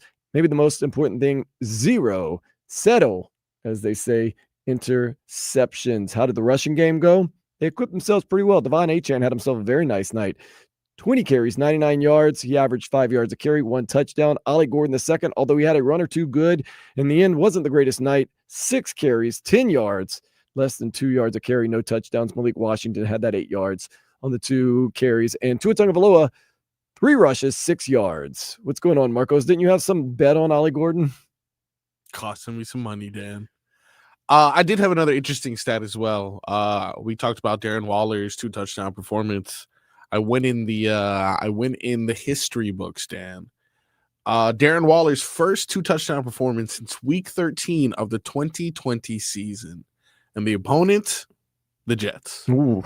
So, hey, listen, if you ever see Darren Waller versus the Jets, take the over. They were saying the last player in their debut game for the Dolphins that scored 2 touchdowns was Ricky Williams. So that goes back a little ways too. Yeah, so. for sure. Was that 2002 or something like that? Yeah, man. Jesus. Receiving, Tyreek Hill, I thought once again, he's having I'm not going to say a great season, but he was having an effective season where he's catching a lot of big 3rd down catches, making plays when they had to be made. I thought he was quote unquote Mr. Clutch for us when we needed him. 6 receptions, 67 yards. No touchdowns, but yes, most likely a dislocated knee. But it's saying now officially a dislocated knee, which should keep him out for a while. Jalen Waddle, right after Tyreek Hill went down, seemed like he was a man on a mission. 3 receptions. It was like 3 back-to-back receptions, 48 yards. Darren Waller, everyone very surprised and impressed with Darren Waller. 3 receptions, 27 yards, and 2 touchdowns, not to mention he recovered that onside kick at the end of the game. Julian Hill even caught a pass. See, Tyreek Hill goes down. Got to get the ball to Julian Hill a little more. Some production. 1 reception, 19 yards. Malik Washington, 2 receptions, 13 yards. Devon Achane, 1 reception, 2 yards. Oh, Nick Westbrook-Akine. Whoa. There was a sighting today. 1 reception for 1 yard. Do you know what the average is when you get 1 yard on 1 reception? Let me carry the 1. Oh, so he carried the 1. Mm-hmm. Good. Jordan Brooks was a monster tonight, by the way. Oh, was he? 15 tackles and 3 assists, no sacks. Terrell Dotson, also a monster tonight, although it didn't show up so much on the stat sheet. 5 tackles, 4 assists, but 1 sack. Zach Sealer had a small stretch where he looked like Zach Sealer of old. 4 tackles, 1 assist, couple tackles for losses. Bradley Chubb, 3 tackles. Ashton Davis, 2 tackles, 1 assist. Rasul Douglas, thought he had an interception. He did get a sack, though. 2 tackles. Minka Fitzpatrick making some noise. Jack Jones. Who? Jack Jones. You know Mike Jones' phone number still? Oh, I can't remember. 281-330-8004. Jack Jones, I wouldn't say it was a big play, but at the end of the 3rd, he did get scored on, but it was an offensive pass interference. Yeah, he's been making some plays, man. Jack Jones is one of those guys. He's a feast or famine guy. He'll make a great play, and then he'll get burnt on a play. That's just kind of his MO. Kick return-wise, Malik Washington, 3 returns, 96 yards. Riley Patterson, 2 for 2. His long was 47 yards. And Jake Bailey, 4 punts, 192 yards. 3 of his 4 punts inside the 20 for an average of 48 yards a punt. Quietly, Jake Bailey is, as a punter is concerned, a baller. That punt, there was this one punt, I believe it was 3rd quarter or something like that. I know that I'm getting older as a football fan when I watch things, and I'm like, hey, that was a good punt. There was one where he kicked it back, and it looked like the guy had a chance to return it simply because he was 30 yards behind where he initially thought his ball was going to go. And then, of course, he had that one where inexplicably the guy called for a fair catch inside the 5-yard line, and then he caught it and he looked back at the referee, and even the referee was like, "What are you doing, man?" Exactly. And he wasn't looking back at the referee to be like, "What? You want the ball?" He was looking back like, "Wait, why are you're standing on the goal line and I'm 2 yards ahead?" Yeah. I also, you probably were rescuing me from the staircase downstairs. Bailey pinned him at the 1 on that final play, if I'm not mistaken, as well. That final punt. Oh yeah, that's right. He had the kind of the pooch punt, just so it didn't get blocked. Yeah, exactly. Pinned him at the 1. Some quick Jet stats. Justin Fields, 226 yards, 20 for 27, 1 touchdown through the air, no interceptions. He also rushed for 81 yards and that 1 touchdown. That was a pretty electric run. Yeah. Breece Hall led the team with rushing, also 81 yards on 14 carries. Braylon Allen, 4 carries, 26 yards. Some big receptions from Garrett Wilson. They need to use that guy a lot. 6 receptions, 82 yards, and that 1 touchdown, which was spectacular. Didn't matter. Mason Taylor, Jason Taylor's son. He's looking like he's going to be a big-time pro. Yeah. 5 receptions, 65 yards, no touchdowns. Breece Hall, once again, 5 receptions, 30 yards, 6 average on that. And as far as sacks, there were none for the New York Jets. Surprising, huh? Hey, they kept Tua clean today. One guy that didn't get away from the game so clean was one Tyreek Hill. Following the game, Jalen Waddle in the locker room was asked about the whole mood and how Tyreek Hill is doing. Yeah, definitely mixed emotions having, one of our captains, leaders, and just a player that means so much to the team, prayers to him. It's tough. It's just sad, anytime you see someone go down, but a guy, that stature, what he means to the team, what he means to the game of football, just his legacy and everything that he, did in his career is always tough, He was seen cracking jokes, and the guy said he was making jokes to you guys when he was being carted off. What was he saying to you guys? He was just saying he was good, man. He was good. He wanted to finish the game strong, finish for him, get the win for him. He said he was good. His family was able to, see him very quickly. So I think that really got him, in good spirits. And yeah, he was just saying he was good. Jalen Waddle talking about his fellow receiver Tyreek Hill and the injury. It is time now for Jalen Waller, along with a lot of other guys on the offense, to step up and make up for the void that will be from Tyreek Hill's dislocated knee. That interview is actually courtesy of my cousin Vladimir Louison, who's in the locker room gathering that sound. Up next, we're going to hear from Vlad, who was not only in the press box, he was in the stands, and he was in the locker room. Give us kind of a vibe check on the Dolphins and how they're feeling following Tyreek Hill's injury. This is Game Day Uncensored postgame on 104.3 FM WQAM, Miami sports leader. This hurricane season, keep it on 104.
Edition.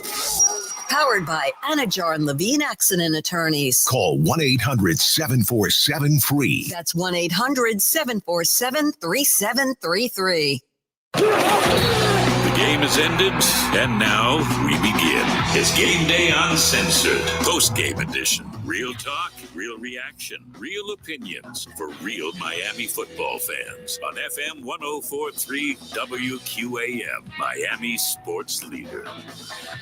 We have one more hour to break down what happened tonight in Hard Rock Stadium between the Dolphins and the Jets. Of course, the Dolphins get a 27-21 win. But right now, let's go to my cousin Vladimir Lewis. So you can always hear him throughout the week. And of course, on the weekends, as we do a show called Sports Day, usually Saturday and Sunday noon to 4. Vlad was there. He was in the stadium. He was in the locker room. Vlad, real quick, what was the vibe of this team and even kind of Dolphins fans following Tyreek Hill's injury? The vibe of the team was, obviously they were sad to see one of their best players and one of their brothers go down. But Tyreek kind of, like, the one thing I will give Tyreek credit for is that this was such a, devastating injury, but he kept their mood light. He kept them laughing. He was cracking jokes while he was on the field. When they put him in the cart, he just kept their vibes. He just kept them kept their vibes really high. Just told them to finish the game strong. That's what I heard you play a part of Jalen Waddle, but if you play the rest of his interview, he was just they asked him what Tyreek what the message Tyreek gave you, and he said, just finish the game strong, just finish the game strong. And for the most part, I mean, they did. It was a weird game. I give credit to their defense in some part that they finally got a turnover. And if you look at the game was really changed on that Braylon Allen turnover by the goal line, because that was a 14-point turnaround, if you think about it, because the Dolphins got the turnover, forced the fumble, got the turnover, and went down the field and scored, and made it 10-0. So that was really pretty much the game. No sacks given by the offensive line. There was no pressure. Didn't really feel like Tua was hurried through most of the game. Devon Achane, best player the first 4 weeks of the season, running the ball hard, breaking tackles. So Jalen Waddle did step up, like you mentioned earlier in the post game.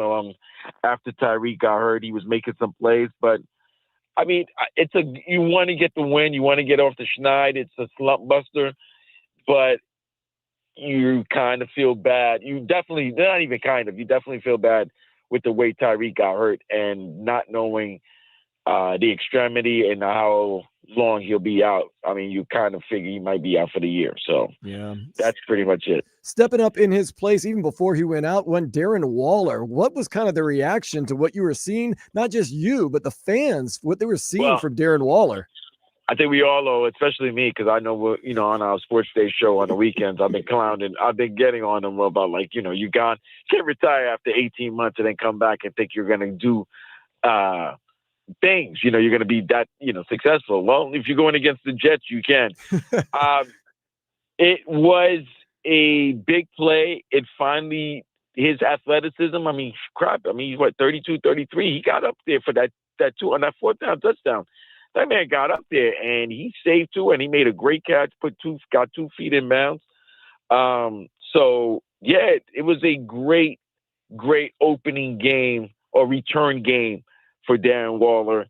Now the key is, can he continuously do that, or if this was a one-shot deal? But he's gonna have to step up now that there is no Tyreek. The offense has been different. We've mentioned this throughout the year so far, Dan, that the offense is different. Like, everybody expecting the big play, 70-point, those days are over. There are going to be days where it's going to be a 10, 12, 11 play, a long drive, double-digit drives to milk some clock.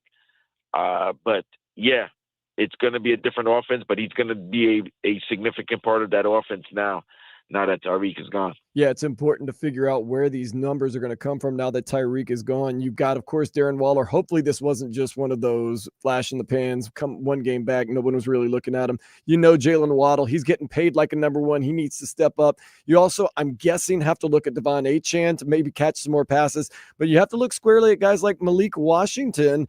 Maybe they're going to have to make some more plays and get some more plays in there because there's going to have to be some more production because you can't lose a guy like Tyreek Hill. Is there anybody else maybe you should see, maybe not under the radar, but that we should be looking for in the coming weeks? Maybe not to give us huge numbers, but to give us solid, consistent numbers.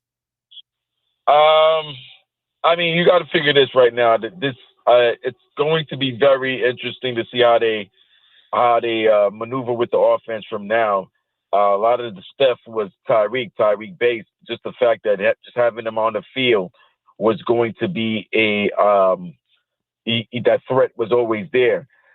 I don't know what's going to happen. You've got to figure that Malik Washington's probably going to move up to the number 2. There's going to be more usage of Darren Waller. Devon Achane showing you how much of a useful back that he is out of the backfield, catching passes and running the ball.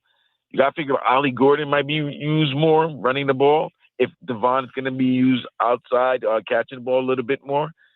So this is why Mike McDaniel is called, gets all the praise for his offense, for being an offensive mind. He's going to have to figure out ways to utilize these players without Tyreek, because the offense was so Tyreek-centric. Now there is no Tyreek. Jalen Waddle, like you said, you got paid like wide receiver 1 money. That extension was like wide receiver 1 money. All right, all attention's on you now. What are you going to do? And the line is going to have to give Tua time. It's not going to be that quick to go through your progressions because of the greatness of Tyreek. He might have to go through his progressions, and Waddle's going to face the best corner on every team. So next week they're going against Carolina.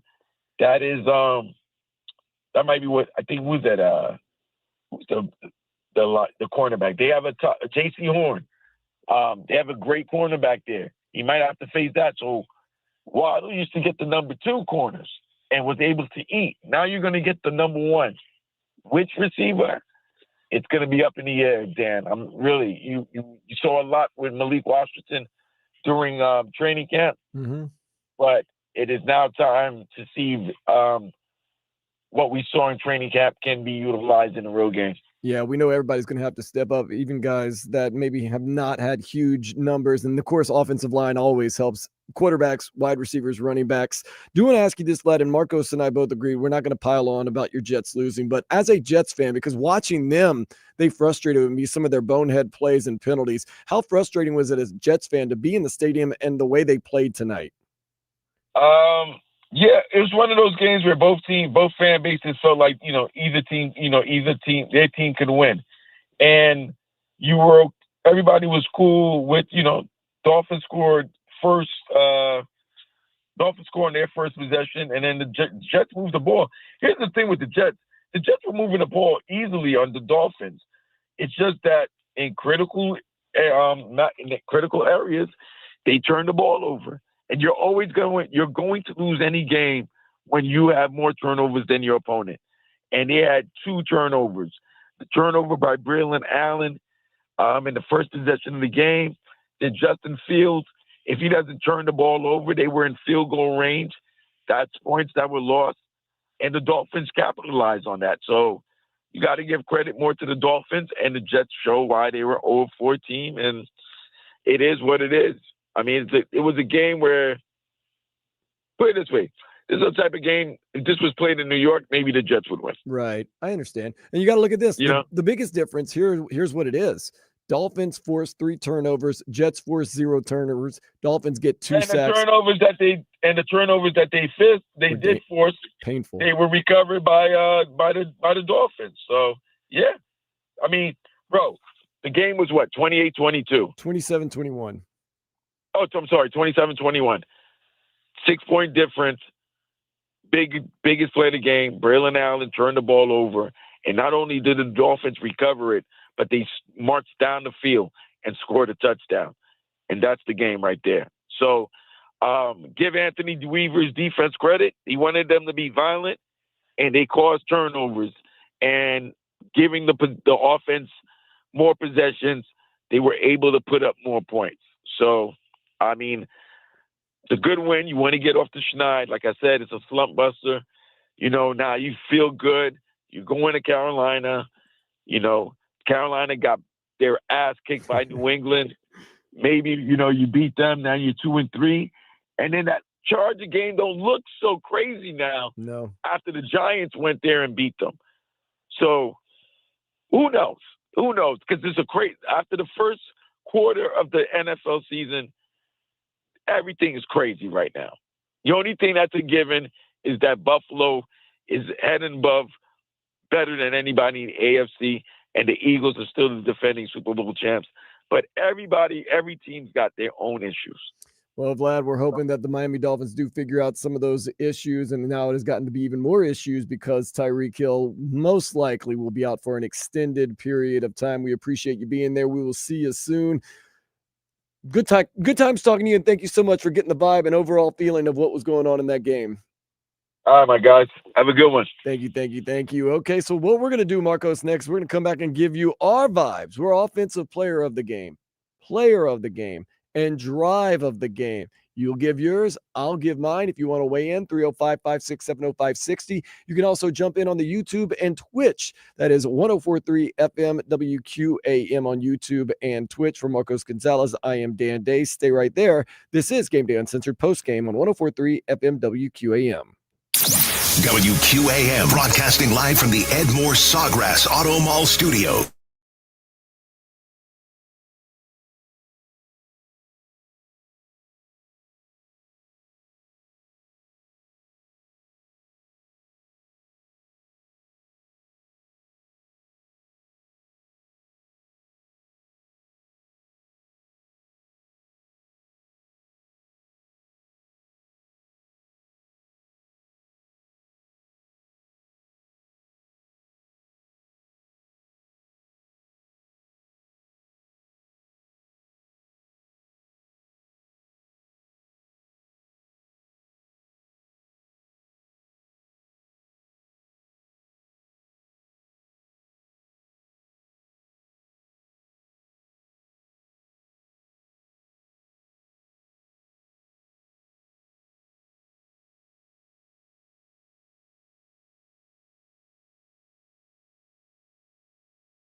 counteract the Jets.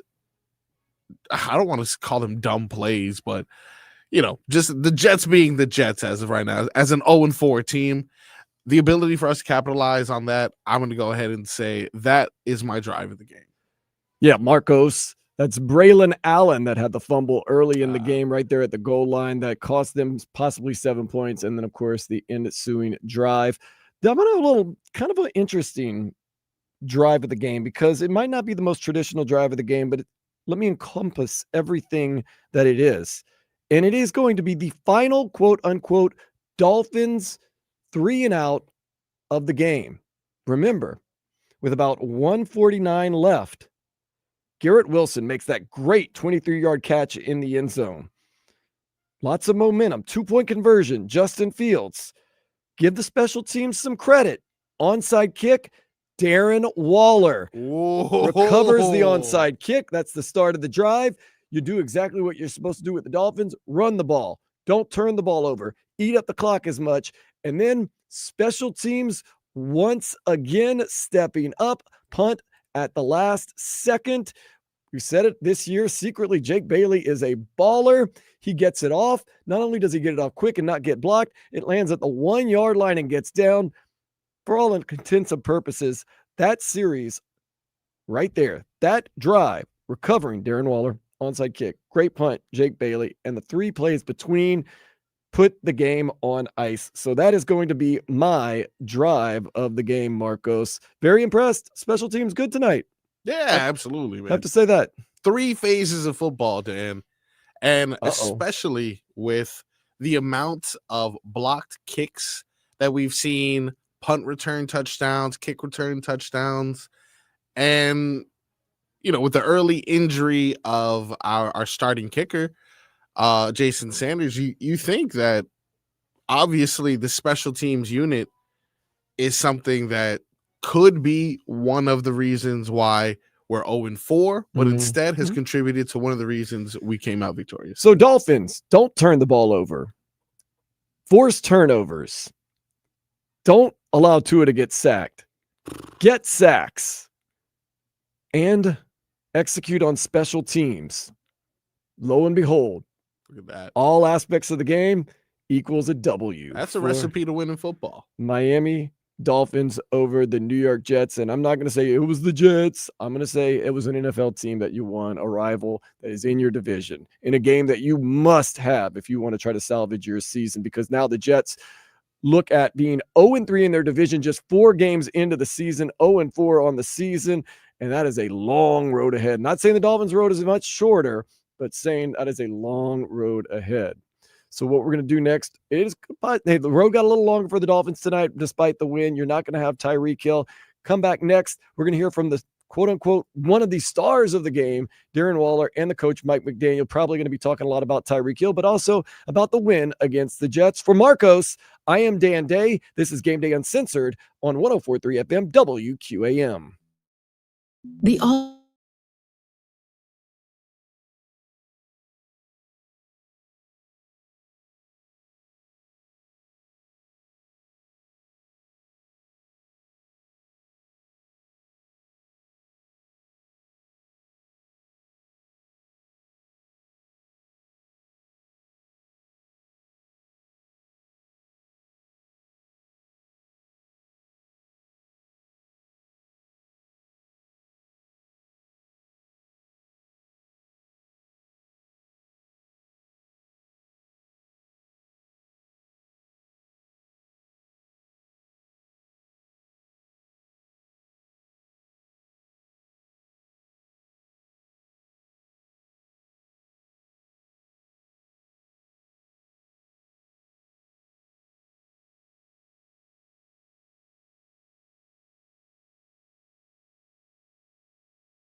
back to the Game Day Uncensored postgame show on FM 104.3 WQAM, Miami's sports leader. I have to say I'm proud of Darren Waller for what he did with the Dolphins tonight. Although it sounds easy, he's 6'7" and super athletic. This is a guy who I watched him with the Raiders, and he had some years where he was very, very, very good. And I was always very happy for Darren Waller and always liked him as a player. But he went through a very dark time. He went through a time where he barely played with the Giants. He and his wife, Kelsey Plum, I know most people know her. She plays in the WNBA. She's an all-star in the WNBA. They broke up. He went through some substance abuse problems, tried to make it in the music career, which wasn't very great. He went through a dark time, and a lot of people doubted him. A lot of people said he's coming here to do what Odell Beckham Jr. did last year, which is not really much. You can't count on him. Well, tonight, after not really playing for 2 years, and Marcos, you even said it, his biggest game since 2020 with the then Oakland Raiders. Goes out there, comes back from that dark time, and really, really represents himself well and represents well for the Dolphins, and hopefully more to come, because like we both said, Marcos, we're going to need more from Darren Waller because Tyreek Hill did go down tonight. So right now we're going to hear from Darren Waller, who spoke after the game. A lot of people saying one of the stars of the game, one of the heroes of the game, Darren Waller, speaking about first how fun it was to get back out there and just play ball. Is to be made, I can make it, and if it's not my turn, I'm encouraging my teammates. And yeah, it was just fun, man. It felt like when I started playing football as a kid, I feel like I lost that shit. I lost it sometimes. But yeah, tonight was pretty cool. Can you take us through the first? Sorry. Can you take us through the first touchdown? It looked like you used every bit of your 6'6" size to make it happen. Yeah, that touchdown was oddly enough the same route that was like the first touchdown of my NFL career. Like across the back line, separating from the defender. But that one was it was really high. But yeah, no, shout out to Tua for trusting that and just putting it up there and giving a guy a chance. We haven't really had that much time to build chemistry, but for him to give me an opportunity like that, I'm really grateful. You know what I'm saying? But yeah, just fourth down, got to have it situation, and just being where you got to be and go get the football. Just on this time, how much did it help to have that early third down play? I think your first going in there, that go to you, just to shake off any cobweb or whatever. Yeah, it does a lot, just to be able to get in there and to react and make a play, get hit, get the little excitement, and then just settle right back into the flow of the game and just being present from down to down. So, I feel like a play like that does a lot for somebody. It's like, people getting the preseason game and that hit, they're going to play like that. It does a lot to get you back in the flow. When did you start to feel that your body was going to be ready for this? At what point in this process did you been trying to get back? It was I knew it was kind of before the Buffalo game because the fact that it was a short week. I was feeling like if that game was on a Sunday, I might have been able to play in it. But there was no really live practice reps. I feel like I needed a practice week to kind of get prepared. So I think it was in that week. And so then I was able to have, I think it was 11 days going into this game to really just put more work in and kind of squeeze training camp into a little block for me, I guess. And which is still ongoing. I feel like there's so much I could clean up in what I'm doing. But yeah, I feel like it was around that time with the Buffalo week, I'll say. This week heading into the game, what were those conversations like with Tua in practice, and how much or little did he say he was going to depend on you tonight? I think it was just because I'm in all the meetings and, kind of been asking questions and having a dialogue continue since training camp, even though I'm not out on the field, and just seeing how he's seeing things and him just giving me a chance. Honestly, it's really unfolding because it's really just kind of the beginning chapters of us putting in reps together on the grass. So, but yeah, I feel like it's just a guy like him just having faith and giving a guy like me a chance, and I'm grateful. Darren, we heard from Jordan Brooks in the locker room that the first thing Tyreek did, when everybody's going to check on him, is making jokes about his situation and smile. We all saw him smiling from out the field. How much did that reaction, do you think, help the rest of the team, I guess, not dwell on it too much and respond the way that you guys respond. Yeah, no, I feel like for him to be able to have that level of just, I don't know, peace about it, because in the NFL, it's like, man, there's so many things that can happen. You're not really in control of much. It's a high impact, fast, violent game, you know what I'm saying? And to really see that and be like, okay, like, wow, this is just like a season where it looks like it's like down a little bit, but Reek's going to pop back up when it's time, you know what I'm saying? He's going to heal and he's going to be right back. Darren Waller talking about how Tyreek Hill has that pop-up attitude, and maybe this Dolphins team popped back up from the mat tonight and made things happen. Speaking of how crucial that Braylon Allen fumble was for the Jets on the goal line, look now how crucial that Darren Waller on a 4th down, 4-yard touchdown pass in the back of the end zone with 9:20 left in the second quarter was, and how crucial that Darren Waller recovery of the onside kick at the very end of the game ended up being for our Miami Dolphins. Got to give that guy a lot of credit for having the mental fortitude and physically getting back and knowing his body enough, Marcos, to get back in the game, and not just get back in the game, but to have such a big impact in the game tonight. Kind of makes you think, like, if this man, and obviously he has talent, we saw it before, but if this man can come from not playing football for years and put up a performance like this, what the hell does that say about the tight ends on our roster? Like, what the hell have we been doing? Like, what does that say about Tanner Conner and Julian Hill, that this man came out of retirement to have one of the better performances we've seen since Jonnu Smith last year? Yeah, he overcame a lot of mental and physical things too to be there, but it just shows sometimes you got a lot of talent. That talent really does shine, but hopefully all of our tight ends will now start making a difference for the team, because Tyreek Hill is going to be out for a while. He's got a dislocated knee. We don't know the severity of it. We'll find out more. Of course, Mike McDaniel spoke with the media afterwards, and of course, he spoke a lot about number 10 and his injury. It was a dislocation. He was probably in the best spirits of any player that I've ever, it's such a terrible experience when you go out and see guys when they have issues like that. But he immediately had wide eyes and was talking, I'm good. Just make sure the guys get this win. We didn't, and he was focused on the team. So that's what I know about it. Outside of that, I'm sure I'll be giving more information tomorrow. Like that kind of reaction, that kind of attitude from a guy who just suffered an injury like that, what kind of psychological impact do you think it had on the rest of the guys, especially with the way you guys responded? I think it's giant.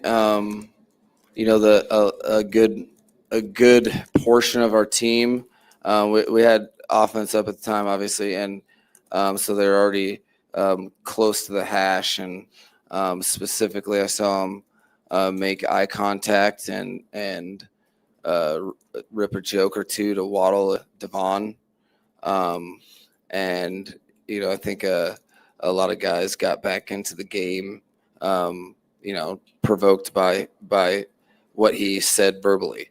We've talked a lot about all the stuff that Tyreek has done this offseason, and a big portion is leading by example and connecting with his teammates, and he kind of utilized that connectivity to make sure that his team was finishing on the right end. So he was inspiring in that situation, and I think his teammates benefited from that. Mike, when you personally see that, and it goes through your mind of how bad and all those things, what's your process of locking back in? I can just open my eyes and see an entire team and stadium and organization that doesn't have time for my feelings. I've never hesitate to, talk about how I invest in players, and that's a gigantic piece. But as a leader, head coach, play caller, I have to be adept at rising to the occasion for the group. So, communicating, and then I let myself be in the moment with him, and share that, like every player that goes down with something that necessitates a cart, or I'm firmly there with them at that moment. But then when I walk out of there, I have to, there's a lot of people depending on me, and what choice do you have when the injured player tells you to move on and win this game? I'm not going to double down and not listen to him. So it's something that's not easy, but very important to do in my position. What will it take now for this offense to move forward without Tyreek? It'll take what the players were doing after he left. It's football. It's 100% injury rate. He's great, valuable, very important player to us. But every team has the same situation going on, different cadence. Everybody has injuries. No one cares about who you don't have, and so it's the team playing football together. And I think it would be important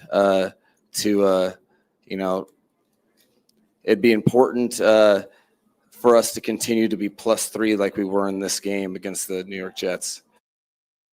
It truly is a next man up mentality. This is the question. Not that did the Dolphins next man up mentality work tonight? Do they have enough in the tank for the rest of the season to have that next man up mentality and have some big wins like they did? Well, big wins like they did against the Jets tonight. We shall find out. Marcos, we know Darren Waller had a great night. We know the defense had a better night. I think Tua with no interceptions, that was a big part of it too. And I think that's the Tua we have to look for now. Not the Tua that's going to throw for 500 yards a game, but a Tua that's going to manage the ball very well, make smart plays, and not turn the ball over. I think that's one of the stats you're going to have to keep an eye on Tua this year, on whether he's having a good game or a bad game. Yeah, it's not as flashy as the greatest show on surf. Right. But if you remember, not too long ago, the king of the dink and dump was Tom Brady and the Patriots. And obviously we're a far, far distance from, 5 or 6 Super Bowls and the dynasty that they were. But, I do think that some of these callers nailed it. And I do think it was evident today in seeing how the offense, kind of went on without Tyreek Hill. Sometimes having that in your back pocket, you want to use it more. I compare it to, and this is something like, especially at this time, 3% of listeners will understand, but I play video games sometimes. And sometimes, you pick up loot off the ground, like a really good gun. And I feel like I'm entitled to use that because I found it. And I'm like, okay, well, I have this. I have to use it now. When in actuality, had I gone with a normal loadout, I probably would have reached the end. I think it's similar to what the Dolphins are now faced. Who are we without Tyreek Hill? I guess we'll find out. Everybody's going to have to step up. That's you, Tua Tagovailoa. That's you, Devon Achane, Ollie Gordon II, Malik Washington, Tyreek Hill. He's not in the lineup. So Jalen Waddle, next man up. Darren Waller, you did a great job tonight. You're going to step up. Julian Hill, Nick Westbrook-Akine. Oh. But also the defense, guys that got paid this offseason like Zach Sealer, Tyrell Dodson caused that fumble tonight. Jordan Brooks, Rasul Douglas, Mike McDaniel, everyone from top to bottom. Going to need you to step up if you want this Dolphins season to have success. And it all starts next week as the Dolphins are back in action. They are going to be playing the Carolina Panthers in Charlotte, North Carolina. That's going to be a 1:00 kickoff Sunday, October 5th. That means our pregame with Tobin and Solana going to get started at 9 a.m. Yeah, 9 a.m. Our postgame, just wait till the game ends, and we're just going to take you all the way till 7:30 on Sunday night. Dolphins win. Lots of good, always some bad, but it's any given Sunday. And this any given Monday was a 27-21 win for the Miami Dolphins over the New York Jets. For Marcos/Vlad, and also for Vlad, I am Dan Day, and this has been Game Day Uncensored postgame on 104.3 FM WQAM. Hey, we want to hear what you have to say.